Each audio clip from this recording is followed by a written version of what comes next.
L'exposition Marc Chagall, le triomphe de la musique, à la Philharmonie de Paris, propose de parcourir les créations pour la scène de Marc Chagall, ses commandes décoratives et architecturales liées à la musique. Dans une atmosphère feutrée, les œuvres de Chagall se redécouvrent en musique, où les voix des génies de ses arts voisins s'élèvent au diapason. L'exposition arbore un parcours inversé, commençant par le plafond mythique de l'Opéra de Paris de 1963, pour terminer par la présentation des décors du Théâtre d'Art Juif de 1920. Il faut faire chanter le dessin par la couleur, il faut faire comme Debussy, disait Chagall. Ainsi, chacune de ses créations aux couleurs vives chante, danse et trouve son mouvement au rythme de la musique.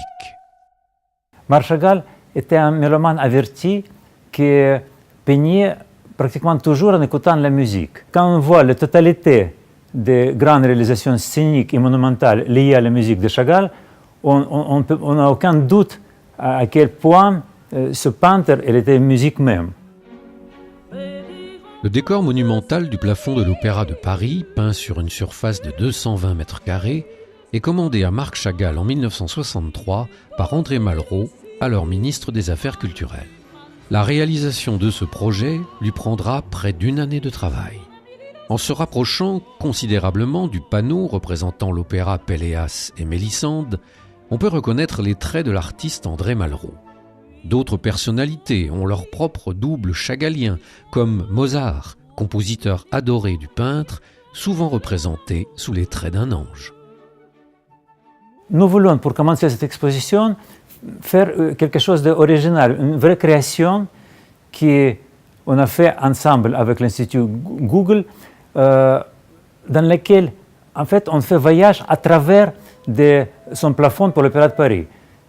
C'est ce plafond qui est tellement célèbre et qu'on voit de loin, on ne se rend pas compte à quel point ce plafond est vraiment extrêmement riche de différentes évocations. Et ce plafond consiste en 14 panneaux qui évoquent 14 compositeurs différents. La plupart du temps, c'est même écrit quelle œuvre précise évoque tel ou tel panneau. Et donc, ce qu'on voulait, c'est vraiment faire sonner cette peinture et alors qu'on puisse écouter. Chagall lui-même, on a parlé du plafond avec lui, m'a dit que dans un des panneaux qui représente Orphée et Eurydice de Gluck, il entendait un partie précis de ballet qui s'appelle la danse des esprits bienheureux, mais qui lui l'appelait la mélodie de Gluck. Donc pour moi maintenant, c'est quasiment impossible de regarder l'Orphée et Eurydice de Gluck sur le panneau de plafond sans que la musique vienne à mon esprit.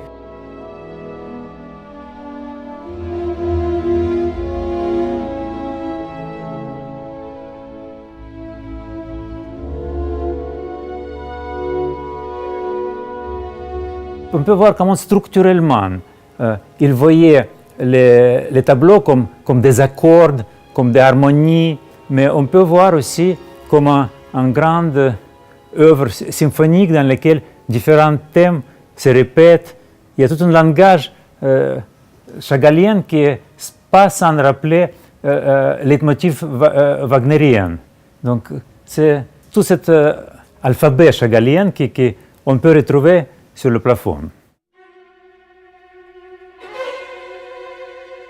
En 1945, Chagall reçoit une commande du Metropolitan Opera de New York pour la création des décors et costumes du ballet d'Igor Stravinsky en 4 tableaux, L'Oiseau de feu. Une fois de plus, il aborde ce nouveau défi de manière inédite et propose une interprétation plus libre du ballet russe en s'inspirant du répertoire ardent et sauvage du Nouveau-Mexique. Pour Chagall, le spectacle tout entier doit devenir tableau. Comme d'habitude, il a choisi une voie qui était vraiment la sienne. Quelques années auparavant, il était au Mexique pour travailler sur le ballet Aleco. Il allait dans le marché et il achetait des poupées mexicaines qui s'appelaient cachinas. Ça l'a fasciné, il a acheté un certain nombre et en fait, il utilise dans les décors des oiseaux de feu, surtout dans les personnages des méchants, il utilise ces dessins inspirés par les poupées mexicaines qui sont c'est très très flagrant. Nous, on a exposé un certain nombre de poupées mexicaines à côté des esquisses pour le bateau de feuilles. C'est vraiment, il n'y a aucun doute. En 1950, Marc Chagall fait un voyage en Grèce qui le marque beaucoup. Il s'inspirera de l'esthétique grecque pour la réalisation de ses chefs-d'œuvre picturaux.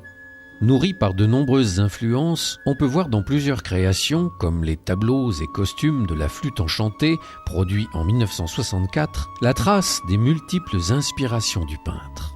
Sur le thème de Grèce, se cristallisait dans ses créations autour de Daphnis et Chloé. Il a fait des poteries qui sont clairement d'inspiration grecque. Il a fait même un tableau qu'il a fait avec comme matériau la terre glaise. Et les costumes, évidemment, doivent correspondre à cette esthétique-là. Esthétique comme Chagall voyait, la Grèce antique. Les décors pour la flûte enchantée et les costumes pour la flûte enchantée viennent de tout à fait une autre esthétique beaucoup plus flamboyante. Chacune de ces œuvres avait une gamme de couleurs qui était différente. Donc la flûte enchantée est dominée par les couleurs plutôt bleues.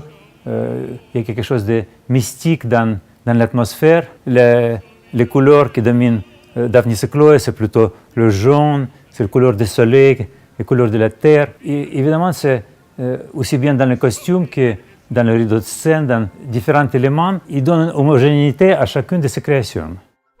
L'exposition s'achève sur le début de l'œuvre de Chagall, et plus particulièrement en 1920, sur ce que l'on pourrait considérer comme la chapelle Sixtine de Chagall, les panneaux pour le théâtre juif à Moscou. La Philharmonie de Paris a eu la chance de réunir presque la totalité de ses œuvres que l'on croyait disparues après la fermeture du théâtre et le départ de Chagall de Russie en 1922. Seulement au milieu des années 70, la fille de Chagall retrouve la trace de ses tableaux miraculeusement conservés sous une fausse identité à la galerie Tetiakov. Si on compare ces panneaux des années 20 avec les mêmes thématiques qu'il a fait, par exemple le violoniste ou les danseurs, enfin différents personnages qui viennent de son enfance dans le shtetl, on voit qu'ils sont traités de façon complètement différente. Ils sont très proches des mouvements d'époque comme suprématisme, orphisme, cubisme. Et le rythme est très différent. Et c'est aussi musical, mais c'est une autre musique qu'on entend dans ces panneaux. C'est beaucoup plus la musique de ses compatriotes de cette époque-là, de Prokofiev, de Shostakovich. On entend même l'accent de jazz. Et c'était le premier contact pour Chagall avec l'art total et un petit peu le clé de toutes ces réalisations scéniques futures. Marc Chagall est-il parvenu à réaliser ce rêve d'art total qu'avait Richard Wagner ? Ce voyage à travers les créatures de l'artiste au service de la musique tend à le prouver. On retrouve dans ses œuvres une sorte de bonheur triomphant, une harmonie sans équivoque qui prend son envol au-dessus du monde. À travers ses créations, Chagall nous emmène aux portes du paradis, aux confins d'une quatrième dimension où il parvient à rendre justement compte de la vie avec la palette du rêve. Tous les arts sont perméables, s'influencent et se contaminent comme des vases communicants. Musicien de la couleur ou peintre symphonique, le cri d'amour de Marc Chagall pour la musique possède un écho universel et pérenne qui démontre une nouvelle fois qu'il demeure l'un des plus grands artistes de notre temps.